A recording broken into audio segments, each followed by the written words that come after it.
Okay, കഴിഞ്ഞ പാർട്ടിൽ നമ്മൾ ഫസ്റ്റ് പാർട്ടിൽ 2 ക്വസ്റ്റ്യൻസ് സോൾവ് ചെയ്തിരുന്നു. നമുക്കിന്ന് മൂന്നാമത്തെ ക്വസ്റ്റ്യൻ നോക്കാം.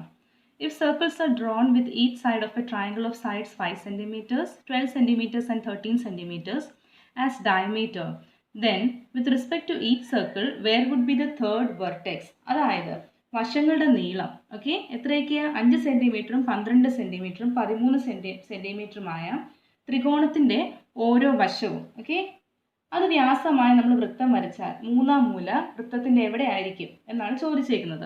അപ്പോൾ നമുക്കിവിടെ എന്ത് ചെയ്യാം, നമുക്ക് ആ ട്രയാങ്കിൾ വരയ്ക്കാം. ട്രയാങ്കിൾ നമ്മൾ വരച്ചു 5 സെൻറ്റിമീറ്ററും 12 സെൻറ്റിമീറ്ററും അതുപോലെ 13 സെൻറ്റിമീറ്ററുമുള്ള ട്രയാങ്കിൾ. നമുക്ക് എന്താ കണ്ടുപിടിക്കേണ്ടത്? ഈ 5 സെൻറ്റിമീറ്റർ ഉള്ള നമ്മൾ ഈ ഒരു വശം എടുത്ത് വ്യാസമായിട്ട് നമ്മളൊരു വൃത്തം വരയ്ക്കുവാണെങ്കിൽ സി എന്ന പോയിന്റ് എവിടെയായിരിക്കും. അതേപോലെ എ സി എന്ന ഈ ഒരു വശം നമ്മൾ വ്യാസമായിട്ട് വൃത്തം വരയ്ക്കുമ്പോൾ ബി എന്ന പോയിന്റ് എവിടെയായിരിക്കും. അതുപോലെ തന്നെ ബി സി എന്ന ഈ ഒരു വശം വ്യാസമായി വൃത്തം വരയ്ക്കുമ്പോൾ എ എന്ന പോയിന്റ് എവിടെയായിരിക്കും. ഇതാണ് നമുക്ക് കണ്ടുപിടിക്കേണ്ടത്. എങ്ങനെ നമുക്ക് കണ്ടുപിടിക്കാം? നമുക്ക് ആദ്യമേ ഇതൊരു 90 ഡിഗ്രി ഒരു റൈറ്റ് ആംഗിൾ ട്രയാങ്കിൾ ആണ് നമുക്ക് തെളിയിക്കണം. എങ്കിൽ നമുക്ക് എന്ത് ചെയ്യാം, പെട്ടെന്ന് കണ്ടുപിടിക്കാം അല്ലേ. അപ്പോൾ നമുക്ക് ഇതെങ്ങനെ തെളിയിക്കാം, റൈറ്റ് ആംഗിൾ ആണോ വലിയോ എന്ന് പൈത്തഗോറസ് തിയറം ഉപയോഗിച്ച് നമുക്ക് ചെയ്യാം. അപ്പോൾ പൈത്തഗോറസ് തത്വം അനുസരിച്ച് നോക്കിക്കേ, നമ്മൾ എന്ത് ചെയ്യുക, എല്ലാ സൈഡിനും നമ്മൾ സ്ക്വയർ കണ്ടുപിടിക്കണം, വർഗം. അപ്പം എ ബിയുടെ സ്ക്വയർ എത്രയാണ്? 25. അതേപോലെ എ സി എല്ലാ സൈഡിലും നമ്മൾ സ്ക്വയർ കണ്ടുപിടിച്ചു. അപ്പം നമുക്ക് 25 കിട്ടി, 144. അതേപോലെ 13ന്റെ സ്ക്വയർ 169. അപ്പം നമുക്ക് എന്തറിയാം, പൈത്തഗോറസ് തിയറം എന്താണ്? 5 സ്ക്വയർ പ്ലസ് 12 സ്ക്വയർ എത്ര നമുക്ക് കിട്ടുന്നത്? 25 പ്ലസ് 144. അപ്പം നമുക്കത് എത്ര കിട്ടുന്നത്? 169 കിട്ടി. ഈ 169 തന്നെയാണ് എന്ത്? ഹൈപ്പോട്ടീനിയസ്, അതായത് കർണത്തിന്റെ വർഗം എന്ത് തന്നെയാണ്? 169 ആണ്. അപ്പം നമുക്ക് എന്ത് പറയാം, ഈ രണ്ട് വശങ്ങളുടെ വർഗം കൂട്ടുമ്പോൾ നമുക്ക് കർണം കിട്ടുകയാണെങ്കിൽ നമുക്ക് എന്ത് പറയാം? യെസ്, കർണത്തിന്റെ വർഗം കിട്ടുമ്പോൾ ഇതെന്ത് ട്രയാങ്കിൾ ആണ്? ഇതൊരു റൈറ്റ് ആംഗിൾ ട്രയാങ്കിൾ ആണ് പൈത്തഗോറസ് തത്വം അനുസരിച്ച്. അപ്പം നമുക്ക് എന്ത് എഴുതാം?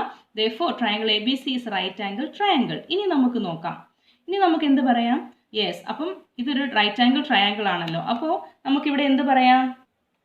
അപ്പോൾ നോക്കിയേ, ഇവിടെ ഒരു തെറ്റ് പറ്റിയിരുന്നു. ഇതെന്താണ്? ആംഗിൾ ബി എന്താണ്? 90 ഡിഗ്രിയാണ് അല്ലേ. ഇത് റൈറ്റ് ആംഗിൾ ട്രയാങ്കിൾ ആകുമ്പോൾ ആംഗിൾ ബി എന്താണ്? 90 ഡിഗ്രിയാണ്. നമുക്കറിയാം ഒരു റൈറ്റ് ആംഗിൾ ട്രയാങ്കിളിൽ ഒരു ആംഗിൾ 90 ഡിഗ്രി ആകുമ്പോൾ മറ്റ് രണ്ട് കോണുകൾ എന്തായിരിക്കും? യെസ്, അക്യൂട്ട് ആംഗിൾ ആയിരിക്കും. 90 ഡിഗ്രിയേക്കാളും താഴെയായിരിക്കും, കുറവായിരിക്കും അല്ലേ. അപ്പോൾ നമുക്ക് എന്ത് എഴുതാം? ആംഗിൾ എയും ആംഗിൾ സി എന്താണ്? 90 ഡിഗ്രിയിൽ കുറവാണ്. അപ്പോൾ നമുക്ക് എന്ത് പറയാം? നമുക്ക് പറയാം ബി സി നമ്മൾ ഡയമീറ്റർ ആയിട്ട് എടുക്കുമ്പോൾ, ഈ ബി സി നമ്മൾ ഡയമീറ്റർ ആയിട്ട് എടുക്കുമ്പോൾ എ എന്ന് പറയുന്ന ഇത് എവിടെ വരും? 90 ഡിഗ്രിയേക്കാളും കുറവാണെങ്കിൽ അത് എവിടെയാണ് വരയ്ക്കുന്നത്? Will be outside the circle. നമ്മളിത് പഠിച്ചിരുന്നല്ലോ കഴിഞ്ഞ പാർട്ടിൽ. അതേപോലെ എ ബി എന്ന ഈ വശം നമ്മൾ ഡയമീറ്റർ ആയിട്ട് എടുക്കുമ്പോൾ ഈ സി എന്ന് പറയുന്ന പോയിന്റ് 90 ഡിഗ്രിയിൽ കുറവാണ്. അപ്പോൾ ഈ ഒരു കോണ് എത്രയായിരിക്കും, എവിടെയായിരിക്കും എന്നത്? ഔട്ട്സൈഡ് ദ സർക്കിൾ ആയിരിക്കും അല്ലേ. C will be outside the circle. അതേപോലെ എ സി എന്ന ഈ ഒരു വശം നമ്മൾ സർക്കിൾ വ്യാസമായിട്ട് എടുത്ത് സർക്കിൾ വരയ്ക്കുമ്പോൾ ബി എന്ന പോയിന്റ് ഇത് 90 ഡിഗ്രി ആയതിനാൽ അത് എവിടെ വരും? Will be on the circle. അടുത്ത നമുക്ക് നാലാമത്തെ ചോദ്യത്തിലേക്ക് കടക്കാം. നാലാമത്തെ ചോദ്യം എന്താണ് പറയുന്നത്?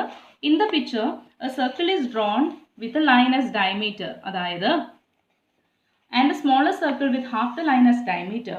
Prove that any chord of the large circle through the point where the circles meet is bisected by the small circle. അതായത് നമുക്ക് ചിത്രത്തിൽ എന്ത് തന്നിരിക്കുന്നത്? ഒരു വര വ്യാസമായി ഒരു വലിയ വൃത്തം തന്നിട്ടുണ്ട്. ആ വലിയ വൃത്തത്തിന്റെ വ്യാസത്തിന്റെ പകുതി വ്യാസം എടുത്തത് എന്താണ്? ഒരു കൊച്ചു വൃത്തവും കൂടി വരച്ചിട്ടുണ്ട്. ഇത് കൂട്ടിമുട്ടുന്ന ഒരു ബിന്ദു ഉണ്ട് അല്ലേ, ഒരു പോയിന്റ് ഉണ്ട്. അവിടെ നിന്നും എന്ത് വരച്ചിട്ടുണ്ട്? വലിയ വൃത്തത്തിലേക്ക് ഒരു ഞാണ് വരച്ചിട്ടുണ്ട്.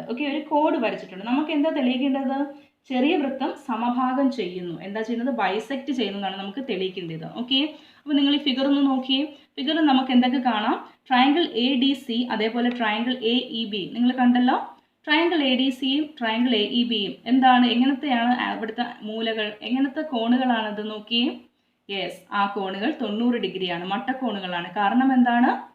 അത് അർദ്ധവൃത്തത്തിലെ കോണുകളായതിനാൽ ആംഗിൾസ് ഇൻ സെമി സർക്കിൾ ആണ് അല്ലേ. അപ്പം നമുക്ക് എന്ത് എഴുതാം? ആംഗിൾ എ ഡി സി അതേപോലെ angle A E B is equal to 90 degree because angles in a semi circle. ഇനി നോക്കിക്കേ, ഇനി ഇതിൻ്റെ രണ്ട് മൂലകൾ ആംഗിൾ എയും ഈ രണ്ട് ട്രയാങ്കിളിനും എന്ത് കോമൺ ആണ്? ആംഗിൾ എ കോമൺ അല്ലേ. നമുക്ക് എന്ത് എഴുതാം? Common angle. അപ്പോൾ നമുക്ക് എന്ത് പറയാം? ഓരോ ആംഗിളും 2 ആംഗിൾ വീതം കോമൺ ഉണ്ട്. അപ്പോൾ നമുക്ക് എന്ത് പറയാം? ഇതൊരു സിമിലർ ട്രയാങ്കിൾ ആണ്. ഇത് എങ്ങനത്തെ ട്രയാങ്കിൾ ആണ്? Similar triangle. സിമിലർ ട്രയാങ്കിളിൻ്റെ പ്രത്യേകത എന്താണ്? അവരുടെ സവിശേഷത എന്താണ്? അതിൻ്റെ സൈഡ്സ് എങ്ങനെയായിരിക്കും? പ്രൊപ്പോർഷണൽ ആയിരിക്കും. അതിൻ്റെ വശങ്ങൾ അനുപാതമായിരിക്കും. അപ്പം നമുക്ക് എന്ത് പറയാം? ഫിഗറിൽ നോക്കിയേ, A D by A E is equal to A C by A B അല്ലേ. അതുപോലെ A D by A E is equal to, ഇനി നോക്കിക്കേ, A C by A B അല്ലേ. എ ബി എന്ന് പറഞ്ഞാൽ എന്താണ്? എ ബി എന്ന് പറയുന്ന ഡയമീറ്റർ എ സിയുടെ ഇരട്ടിയാണ് അല്ലേ, 2 AC ആണ്. അപ്പം നമുക്ക് എന്ത് എഴുതാം? 2 AC എന്ന് എഴുതാം. ഇനി എ സിയും ക്യാൻസൽ ആകുമ്പം A D by A E എത്ര കിട്ടും? 1/2 എന്ന് കിട്ടും. ഓക്കെ, ഇനി നമ്മൾ എ ഡി എടുക്കുമ്പോൾ എ ഇ ഇപ്പുറത്ത് വരുമ്പോൾ എന്താവും? A D is equal to half A E. അതായത് എ ഡി എന്താണ്? എ ഇയുടെ പകുതിയാണ് എന്ന് പറഞ്ഞാൽ എന്താണ്? D bisects A E. നമുക്ക് എന്ത് പറയാം? Yes, D bisects A E. Okay, അപ്പം നമ്മളത് പ്രൂവ് ചെയ്തു. ഓക്കെ, അനുപാതമായത് നമ്മൾ എന്ത് ചെയ്തു? സമഭാഗമാക്കുന്നു എന്ന് നമ്മൾ എന്ത് ചെയ്തു? പ്രൂവ് ചെയ്തു. അടുത്ത നമുക്ക് ക്വസ്റ്റ്യൻ നോക്കാം. 5ാമത്തെ ക്വസ്റ്റ്യൻ.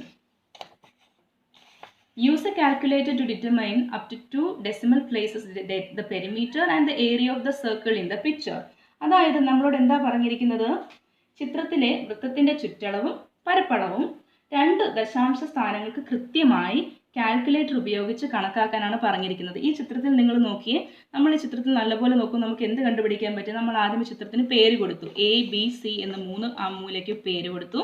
അതിനുശേഷം നമുക്ക് നോക്കാം. എ ബി നിങ്ങളൊന്ന് നോക്കി, നിങ്ങൾക്ക് 3 സെന്റിമീറ്റർ അളവ് കാണാൻ പറ്റുന്നുണ്ടോ? ഉണ്ടല്ലേ. അതേപോലെ നോക്കി, എ സിയിൽ എത്ര സെന്റിമീറ്റർ ഉണ്ട്? എ സി 6 സെന്റിമീറ്റർ ഉണ്ടല്ലേ. അപ്പം നമുക്ക് നോക്കാം ബി സി സ്ക്വയർ എങ്ങനെയാണ്, കർണം എങ്ങനെയാണ് കിട്ടുന്നത്? യെസ്, ബി സി സ്ക്വയർ നമുക്ക് 3 സ്ക്വയർ പ്ലസ് 6 സ്ക്വയർ പൈത്തഗോറസ് തത്വം അനുസരിച്ച് 45 നമുക്ക് കിട്ടും. അപ്പോൾ ബി സി എത്രയാണ്? ഇതിന്റെ റൂട്ടാണ്. ഓക്കെ, 45ന്റെ റൂട്ട് എത്രയാ? കാൽക്കുലേറ്റർ ഉപയോഗിക്കുമ്പോൾ 6.71 എന്ന് നമുക്ക് കിട്ടും. ഓക്കെ, ഇനി നമ്മളോട് എന്താ ചോദിച്ചേക്കുന്നത്? എന്തൊക്കെയാണ് കണ്ടുപിടിക്കേണ്ടത്? നമുക്ക് പെരിമീറ്റർ ആണ് നമുക്ക് കണ്ടുപിടിക്കേണ്ടത്. ഓക്കെ, അത് നമ്മൾ എങ്ങനെ കണ്ടുപിടിക്കുന്നത്? നമുക്ക് റേഡിയസ് വേണം അല്ലേ. ആരം ഉണ്ടെങ്കിലല്ലേ നമുക്ക് എന്ത് കണ്ടുപിടിക്കാൻ പറ്റത്തുള്ളൂ? പെരിമീറ്റർ. അതേപോലെ നമുക്ക് വേറെ എന്ത് കണ്ടുപിടിക്കണം? ഏരിയ. സർക്കിളിന്റെ ചുറ്റളവും പരപ്പളവും കണ്ടുപിടിക്കണമെങ്കിൽ നമുക്ക് റേഡിയസ് വേണം.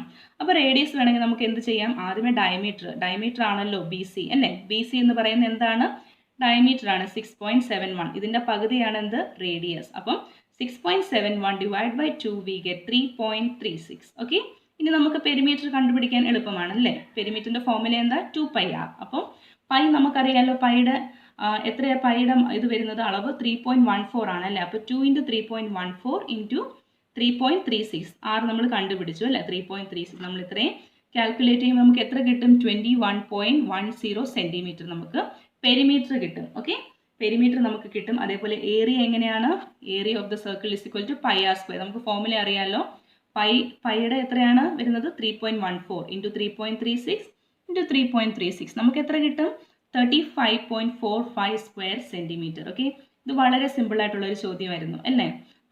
ആ ചിത്രത്തിൽ തന്നെ നമുക്ക് അളവ് തന്നിട്ടുണ്ട് അല്ലേ. ആ ട്രയാങ്കിളിന്റെ അളവ് തന്നിട്ടുണ്ട്. അതിലൂടെ നമ്മൾ ബി സി കണ്ടുപിടിക്കുമ്പോൾ ബി സി എന്താണ്? ബി സി ഡയമീറ്റർ ആണ്. നമ്മൾ പഠിച്ചല്ലോ, ബി സി എന്താണ് വരുന്നത്? ഡയമീറ്റർ ആണ്. അപ്പം നമുക്ക് അതിലൂടെ റേഡിയസ് കിട്ടും. റേഡിയസ് കിട്ടുമ്പോൾ നമ്മൾ സിമ്പിളായി പെരിമീറ്ററും ഏരിയയും കണ്ടുപിടിക്കുന്നു. 6ാമത്തെ ചോദ്യം നോക്കാം. The 2 circles in the picture cross each other at A and B. നോക്കിക്കേ, 2 സർക്കിൾസ് ഉണ്ട് അല്ലേ. അത് രണ്ടും ക്രോസ് ചെയ്യുന്ന എവിടെയാണ്? എയിലും ബിയിലുമാണ്. The points P and Q are the other ends of the diameters through A. Okay, point പിയും പോയിന്റ് ക്യൂ എന്താണ്? മറ്റ് 2 പോയിന്റ് ആണ് അല്ലേ. അപ്പം എന്താ പറഞ്ഞേക്കുന്നത്? Are the other ends of the diameter. ഈ ഡയമീറ്ററിന്റെ മറ്റ് മൂലകളാണ്. അപ്പം നമുക്ക് പ്രൂവ് ചെയ്യേണ്ടത് പിയും ബിയും ക്യൂവും ഒരു ലൈനിലാണ് വരുന്നത്. നമുക്ക് എന്ത് ചെയ്യണം? തെളിയിക്കണം. നമുക്കപ്പോൾ അതെങ്ങനെ തെളിയിക്കാം? നമുക്ക് ആദ്യമേ 2 സർക്കിൾസിന്റെ സെന്ററിന് നമുക്ക് എന്ത് പേര് കൊടുക്കാം? എക്സ് എന്നും വൈ എന്നും പേര് കൊടുക്കാം. ഓക്കെ, എന്നിട്ട് നമുക്ക് എക്സ്ട്രാ വർക്ക് എന്തൊക്കെയാണ് ചെയ്യേണ്ടത്? എ പി ജോയിൻ ചെയ്യണം. അതേപോലെ P B, Q B, X Y ഇത്രയും ലൈൻസ് നമുക്ക് ജോയിൻ ചെയ്യണം. ജോയിൻ ചെയ്യുമ്പോൾ നമുക്ക് എന്ത് കിട്ടും? ട്രയാങ്കിൾ കിട്ടും അല്ലേ. അപ്പം ഇവിടെ എ ബി പി നിങ്ങൾ നോക്കിക്കേ, എ ബി പി എന്ന് കണ്ട ആംഗിൾ നിങ്ങൾ കണ്ടോ? എ ബി പിയും അതേപോലെ എ ബി ക്യൂവും കണ്ടില്ലേ? ഇത് രണ്ടും എന്താണ്? 90 ഡിഗ്രിയാണ്. എന്താണ് കാരണം? Angles in a semi circle അല്ലേ. അതേപോലെ A B P plus A B Q എത്രയാണ് വരുന്നത്? യെസ്, 180 ആണ് വരുന്നത്. കാരണം എന്താണ്? Angles in a line. ഒരു ലൈനിലല്ലേ വരുന്നത്, ഒരു ലീനിയർ പെയർ ആണ് അല്ലേ. ആംഗിൾ എ ബി പിയും ആംഗിൾ എ ബി ക്യൂയും ലീനിയർ പെയർ ആണ്. നമ്മൾ ചെറിയ ക്ലാസ്സുകളിൽ പഠിച്ചിട്ടുണ്ടല്ലോ എന്താണ് ലീനിയർ പെയർസ്. അപ്പം നമുക്ക് എന്ത് പറയാം?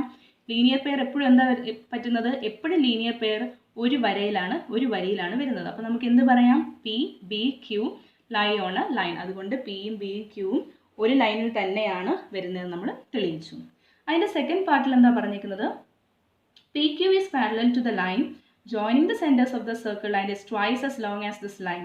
രണ്ടാമത് നമുക്ക് പ്രൂവ് ചെയ്യാനുള്ള എന്താണ്? പി ക്യൂ എന്താണ്? എ സി ഡിക്ക് പാരലലാണ്. അതേപോലെ സി ഡിയുടെ ഇരട്ടിയാണെന്ത്? പി ക്യൂ എന്ന് നമുക്ക് തെളിയിക്കണം. നമുക്ക് എങ്ങനെ ചെയ്യാം? ഇതുപോലെ തന്നെയാണ്. ഓക്കെ, നമ്മളിപ്പോൾ ചെയ്തതുപോലെ തന്നെ നമുക്ക് എന്ത് ചെയ്യാം, നമുക്ക് എന്തറിയാം, X is midpoint of A പിയുടെ മിഡ് പോയിന്റ് മധ്യബിന്ദുവാണ് എക്സ്, അതേപോലെ എ ക്യൂവിൻ്റെ മധ്യബിന്ദുവാണ് വൈ. ഇനി നോക്കിക്കേ ട്രയാങ്കിൾ പി എ ക്യൂ, ആ വലിയ ട്രയാങ്കിൾ നിങ്ങൾ നോക്കിയേ, പി എ ക്യൂവിൽ നമുക്ക് എന്ത് കാണാം, ദ ലൈൻസ് ജോയിൻ, നമ്മൾ കഴിഞ്ഞ 9ാം ക്ലാസ്സിൽ പഠിച്ചിട്ടുണ്ട് എന്ത്, the lines joining the mid points of two sides of a triangle is parallel to the third side and half of it. നമ്മൾ 9th സ്റ്റാൻഡേർഡ് പഠിച്ച ഒരു ഇതായിരുന്നു, പ്രൂഫായിരുന്നത്, ഓർമ്മയുണ്ടല്ലോ അല്ലേ? ആ ഒരു ഇത് വെച്ച് നമ്മൾ എന്ത് ചെയ്യും, നമുക്കറിയാം എന്ത്, X Y is parallel to P Q. അതിലൂടെ നമ്മൾ എന്ത് തെളിയിച്ചു, എക്സ് വൈയും പി ക്യൂവും പാരലൽ ആണ്. അപ്പം നമുക്ക് എന്ത് പറയാം, എക്സ് വൈ പി ക്യൂവിൻ്റെ ഹാഫ് ആണ്, അല്ലെങ്കിൽ പി ക്യൂ എക്സ് വൈയുടെ 2 ഇരട്ടിയാണ്. ഓക്കെ, ഇത്രയേ ഉള്ളൂ കാര്യം. നെക്സ്റ്റ് നമുക്ക് നോക്കാം 7th ക്വസ്റ്റ്യൻ. 7th ക്വസ്റ്റ്യൻ എന്താണ് നമുക്കിവിടെ കാണുന്നത്, prove that the 2 circles drone on the 2 equal sides of an isosceles triangle as diameter pass through the midpoint of the third side. അതായത് നമുക്കൊരു ഐസോസിലസ് ട്രയാങ്കിൾ തന്നിട്ടുണ്ട് അല്ലേ, നമ്മളതിനെ പേരിട്ടു എ ബി സി. ഓക്കെ, ഇനി എന്താ പറഞ്ഞേക്കുന്നത്, ഇതിൽ നമ്മൾ 2 വശത്തൂടെ, ഈ ഐസോസിലസ് ട്രയാങ്കിൾ എന്ന് പറഞ്ഞാൽ 2 വശം ഈക്വൽ ആയിരിക്കും അല്ലേ, ഈ ഈക്വൽ ആയിട്ടുള്ള വശത്തുനിന്ന് നമ്മൾ 2 സർക്കിൾ വരയ്ക്കുക. ഓക്കെ, ഇവിടെ ഇങ്ങനെ ഒരു സർക്കിൾ, ഇത് ഇവിടെ ഒരു സർക്കിൾ. ഓക്കെ, ഇത് നമ്മൾ വ്യാസമായിട്ട് എടുക്കുകയാണെങ്കിൽ ഇത് രണ്ടും കൂട്ടിമുട്ടുന്നത് ഈ ഡി ഇവിടെ ഒരു പോയിന്റിലായിരിക്കും. ഓക്കെ, ഈ പോയിന്റ് എന്താണ്, 3ാമത്തെ വശത്തിൻ്റെ ബി സിയുടെ മിഡ് പോയിന്റ് ആണെന്നാണ് നമുക്ക് തെളിയിക്കേണ്ടത്. നമ്മളപ്പോൾ അത് എങ്ങനെ ചെയ്യും, നമുക്ക് എക്സ്ട്രാ എന്ത് ചെയ്യണം, എ ഡി എന്ന് നമുക്കൊന്ന് എക്സ്ട്രാ വരയ്ക്കണം. എന്നിട്ട് നമുക്ക് എന്ത് പറയാം, in triangle A B C, ഈ ട്രയാങ്കിളിൽ എ ബിയും ബി സിയും ഈക്വൽ ആണ്. നമുക്ക് ക്വസ്റ്റ്യനിൽ തന്നിട്ടുണ്ട് ഐസോസിലസ് ട്രയാങ്കിൾ ആയതുകൊണ്ട് നമ്മൾ എന്ത് ഡ്രോ ചെയ്തു, A D perpendicular to B C എന്ന് ഡ്രോ ചെയ്തു. ഇനി നമുക്ക് എന്ത് പറയാം, ഇതൊരു ഐസോസിലസ് ട്രയാങ്കിൾ ആയതുകൊണ്ട് ബി സി എന്താണ്, ബി സിയുടെ മിഡ് പോയിന്റ് ആണ് എന്ത്, ഡി അല്ലേ. അതുകൊണ്ട് എന്താ നമുക്ക് പറയാൻ പറ്റുന്നത്, എ ഡി ബി എത്രയാണ്, 90 ഡിഗ്രിയാണ് അല്ലേ. കാരണം എന്താ, D is A point on the circle.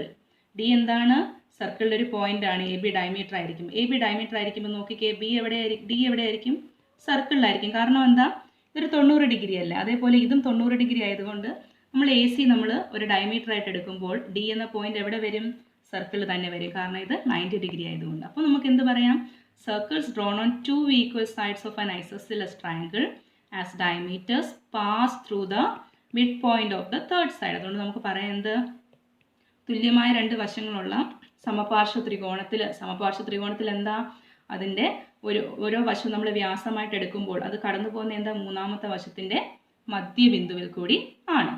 ഇനി നമുക്ക് 8th ക്വസ്റ്റ്യൻ നോക്കാം.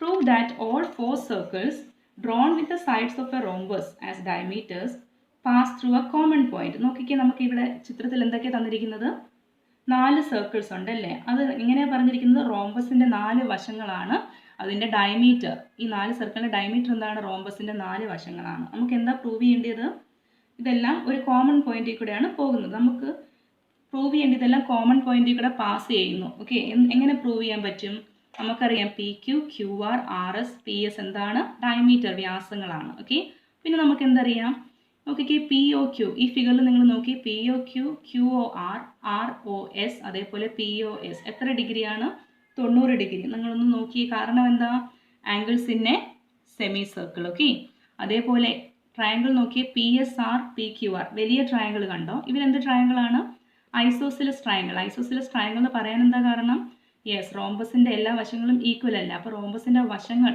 ഈക്വൽ ആയ ഈ ത്രികോണം എങ്ങനെ വരുന്നത്, ഐസോസിലസ് ആണ് അല്ലേ, ഈ 2 വശം ഈക്വൽ ആണ്. അതേപോലെ ഇനി ആ കൊച്ചു ത്രികോണം നോക്കിക്കേ, P O S, R O S, ഇതും എന്താണ്, ഐസോസിലസ് ട്രയാങ്കിൾ ആണ് അല്ലേ.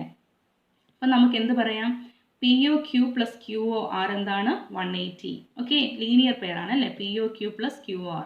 അപ്പം നമുക്ക് എന്ത് പറയാം, diagonals of rhombus are perpendicular bisectors. അതുകൊണ്ട് എന്താണ്, എല്ലാ സർക്കിൾസും ഒരു കോമൺ പോയിന്റ് ഒയിൽ കൂടെയാണ് കടന്നു പോകുന്നത്. ഓക്കെ, അടുത്ത ഇതിലെ ബി പാർട്ടിൽ എന്താ പറയുന്നത്, ബി പാർട്ടിലെ question, prove that this is true for any quadrilateral with adjacent sides equal. നമുക്ക് എന്താണ് തെളിയിക്കാനുള്ളത്, ഏതൊരു ക്വാഡ്രിലാറ്ററൽ എടുത്താലും ഏത് ചതുർഭുജം എടുത്താലും സമീപവശങ്ങൾ തുല്യമാണെന്ന് നമ്മൾ തെളിയിക്കണം. അത് നമുക്ക് എങ്ങനെ ചെയ്യാം, ഇവിടെ നോക്കിക്കേ, P O S, P O Q രണ്ടുകൂടെ ആഡ് ചെയ്യുമ്പോൾ നമ്മൾ 180 കിട്ടും അല്ലേ. അതേപോലെ Q O R, S O ആറും കൂടി ആഡ് ചെയ്യുമ്പോൾ നമുക്ക് എത്രയായിട്ട് 180. ഫിഗർ നിങ്ങൾ നോക്കിയേ, 180 കിട്ടും അല്ലേ. അപ്പോൾ നമുക്ക് എന്ത് പറയാം, എസും ഒയും ക്യൂവും എവിടെയാണ് വരുന്നത്, ഒരു ലൈനിലാണ് വരുന്നത്. ഇതുപോലെ തന്നെയാണ് എന്ത്, പിയും ഒവും ആറും എങ്ങനെയാണ് വരുന്നത്, ഒരേ ലൈനിലാണ് വരുന്നത്. അപ്പോൾ നമുക്ക് എന്ത് പറയാം, പി ആർ എന്താണ്, പെർപെൻഡിക്കുലർ ടു എസ് ഒ. അതുകൊണ്ട് ഇതെല്ലാം ഒരു പോയിന്റ് ഒയിൽ കൂടെ കടന്നു പോകുന്നു. ഇനി നോക്കാം 9th ക്വസ്റ്റ്യൻ. ലാസ്റ്റ് ക്വസ്റ്റ്യൻ എന്താ പറയുന്നത്? വളരെ സിമ്പിളാണ്. ലാസ്റ്റ് ക്വസ്റ്റ്യൻ നമുക്ക് ഈ ഡയഗ്രാം നോക്കുമ്പോൾ നമുക്ക് എന്ത് കാണാം? A triangle is drawn by joining a point on a semi circle to the end of the diameter. Then semi circles are drawn with the other 2 sides as diameter. അതായത് നമുക്ക് എന്താ തന്നിരിക്കുന്നത്? ഒരു അർദ്ധവൃത്തത്തിലെ 2 ബിന്ദുവും വ്യാസത്തിന്റെ 2 അറ്റങ്ങളും ചേർത്ത് ഒരു ത്രികോണം നമുക്ക് കാണിച്ചിട്ടുണ്ട് അല്ലേ? അപ്പം നോക്കിയേ, എന്താ ഇവിടെ പറഞ്ഞിരിക്കുന്നത്? ഈ ത്രികോണത്തിന്റെ മറ്റു 2 വശങ്ങൾ വ്യാസമായി അർദ്ധവൃത്തങ്ങളും വരച്ചിട്ടുണ്ട്. നിങ്ങൾക്ക് കാണാമല്ലോ അല്ലേ? 2 വശങ്ങൾ എന്താണ്? വ്യാസമായിട്ട് എന്താ? 2 അർദ്ധവൃത്തങ്ങളാണ് വരച്ചിരിക്കുന്നത്. നമുക്ക് എന്താ തെളിയിക്കാനുള്ളത്? നമുക്ക് തെളിയിക്കാനുള്ളത് എന്താണ്? യെസ്, 2ാം ചിത്രത്തിൽ നോക്കിക്കേ. അപ്പോൾ നമ്മൾ ഇതെങ്ങനെയാണ് ചെയ്യുന്നത്? നമുക്ക് എന്തറിയാം? ആംഗിൾസിനെ സെമി സർക്കിൾ എപ്പോഴും എന്താണ്? റൈറ്റ് ആംഗിൾ ആണ്. അപ്പോൾ നമുക്ക് ഈ ത്രികോണം ABC എങ്ങനത്തെ ത്രികോണമാണ്? Right angle ത്രികോണമാണ്. അപ്പോൾ നമ്മൾ എങ്ങനെ കണ്ടുപിടിക്കേണ്ടത്? ഇതിൻ്റെ ഏരിയ എങ്ങനെ കണ്ടുപിടിക്കാം? Prove that the sum of the areas of the blue and red crescents in the second picture is equal to the area of the triangle. നമുക്ക് എന്താ പ്രൂവ് ചെയ്യേണ്ടത്? 2ാം ചിത്രത്തിലെ നീലയും ചുവപ്പുമായ ചന്ദ്രക്കലകളുടെ പരപ്പളവുകൾ കൂട്ടിയാൽ നമുക്ക് എന്ത് കിട്ടണം? ത്രികോണത്തിന്റെ പരപ്പളവ് കിട്ടണം. നമുക്ക് എങ്ങനെ പ്രൂവ് ചെയ്യാം? നമുക്ക് ആദ്യമേ എല്ലാത്തിനും നമുക്ക് എന്ത് കണ്ടുപിടിക്കണം? ഏരിയ കണ്ടുപിടിക്കണം. ഈ സെമി സർക്കിളിന്റെ എല്ലാ ഏരിയ കണ്ടുപിടിക്കണം. അപ്പം ആദ്യത്തെ നമുക്ക് സെമി സർക്കിൾ ഏതാ? AB ഡയമീറ്റർ ആയിട്ടിരിക്കുന്ന വലിയ സെമി സർക്കിളിന്റെ ഏരിയ എങ്ങനെ കണ്ടുപിടിക്കാം? ABS ഡയമീറ്റർ സെമി സർക്കിൾ ആണ്. അതുകൊണ്ട് എന്താ? 1/2 πr². പൈ എന്താണ്? പൈയുടെ അളവ് പൈ. AB R എന്താണ്? നമ്മുടെ AB അല്ലേ? ഡയമീറ്റർ എന്താണ്? റേഡിയസ് ABയുടെ പകുതിയാണ് അല്ലേ? അപ്പം AB/2 നമുക്ക് എത്ര കിട്ടും? 1/8 π AB². അതാണ് ഫസ്റ്റ്. ഇതേപോലെ നമ്മൾ എന്ത് ചെയ്യണം? AC-യും BC-യും ഡയമീറ്റർ ആയിട്ടെടുത്ത 2 സർക്കിളിൻ്റെ ഏരിയ നമ്മൾ കണ്ടുപിടിക്കും. അപ്പം അതിൻ്റെ BC-യുടെ ഡയമീറ്റർ ആയിട്ട് എടുത്തതിൻ്റെ ഏരിയ എങ്ങനെയാണ്? 1/2 πr². അതായത് 1/2 × π × BC/2². എത്ര കിട്ടും? BC²/4. അത് നമ്മൾ 2ാമത്തെ സ്റ്റെപ്പായിട്ട് എടുക്കും. 3ാമത്തെ സ്റ്റെപ്പായിട്ട് നമ്മൾ എന്തെടുത്തു? ഇതേപോലെ AC ഡയമീറ്റർ ആയിട്ടുള്ള സെമി സർക്കിളിൽ നമ്മൾ എന്ത് കണ്ടുപിടിച്ചു? ഏരിയ കണ്ടുപിടിച്ചു. അത് നമ്മൾ 3ാമത്തെ സ്റ്റെപ്പായിട്ട് എടുത്തു. ഇനി നമുക്ക് എന്ത് പറയാം? നമുക്ക് പറയാം, നോക്കിക്കേ, നമ്മൾ 2ാമത്തെ 3ാമത്തെ സ്റ്റെപ്പും ആഡ് ചെയ്യുമ്പോൾ നമുക്ക് എന്താ കിട്ടുന്നത്? നോക്കൂ, 2ാമത്തെ 3ാമത്തെ സ്റ്റെപ്പാണിത്. നമുക്ക് എന്തൊക്കെ റിസൾട്ട് കിട്ടിയത്? 1/8 π AC², 1/8 π BC². ഇത് രണ്ടും കൂടെ ആഡ് ചെയ്യുമ്പോൾ നമുക്ക് എന്ത് കിട്ടും? AC² + BC² നമ്മൾ കോമൺ ആയതുകൊണ്ട് ബ്രാക്കറ്റിനകത്ത് ഇട്ടു. അത് കഴിഞ്ഞിട്ട് നമ്മൾ എന്ത് ചെയ്തു? AC² + BC² എന്താണ്? ഇതൊരു റൈറ്റ് ആംഗിൾ ട്രയാംഗിൾ അല്ലേ? പൈത്തഗോറസ് തിയറം അനുസരിച്ച് അത് AB² ആണല്ലേ? അപ്പോൾ AC² + BC² എന്ന് പറയുന്നത് നമ്മൾ എന്ത് എഴുതി? AB² എന്ന് എഴുതി. അപ്പം നമുക്ക് എന്ത് പറയാം? Area of semi circle with ABS diameter, അതായത് ABS ഡയമീറ്റർ ആയ വലിയ അർദ്ധവൃത്തം എന്താണ്? അതിൻ്റെ അളവ് എന്താണ്? 2 ചെറിയ അർദ്ധവൃത്തങ്ങൾ, അതായത് AC വ്യാസമായിട്ട് എടുത്തേക്കുന്ന അർദ്ധവൃത്തവും BC വ്യാസമായിട്ട് എടുത്തേക്കുന്ന അർദ്ധവൃത്തവും കൂട്ടിയാൽ നമുക്ക് എന്ത് കിട്ടും? എന്തിൻ്റെ കിട്ടും? Area of semi circle with AB കിട്ടും. അപ്പോൾ നമുക്ക് എന്ത് പറയാം? നമുക്ക് പറയാം, നോക്കിയാൽ ഫിഗറിൽ P + Q + R = Q + S + R + T. ഇനി നമുക്ക് P എന്താണ്? ഏരിയ ഓഫ് ട്രയാങ്കിൾ ആണല്ലേ? അപ്പോൾ ഏരിയ ഓഫ് ട്രയാങ്കിൾ കണ്ടുപിടിക്കണമെങ്കിൽ എന്ത് ചെയ്യണം? Q R നമ്മൾ ഇപ്പുറത്തെ സൈഡിൽ എടുത്തു. അപ്പോൾ അത് മൈനസ് ആയി. ഓക്കെ, ഇപ്പുറത്തെ സൈഡിൽ എടുത്തപ്പം ഇതെല്ലാം ക്യാൻസലായി. പ്ലസ് മൈനസ് ഉള്ളത് ക്യാൻസലായി. ബാക്കി എന്ത് വന്നു? S + T. നോക്കിക്കേ ചിത്രത്തിൽ എസും ടിയും എന്തൊക്കെയാണ്? ഏരിയ ഓഫ് ബ്ലൂ ക്രിസൻറ്റും അതേപോലെ ഏരിയ ഓഫ് റെഡ് ക്രിസൻറ്റും ആണല്ലേ? അപ്പോൾ നമുക്ക് എന്ത് പറയാം? ഏരിയ ഓഫ് ട്രയാങ്കിൾ എന്താണ്? Area of blue crescent + area of red crescent. Okay.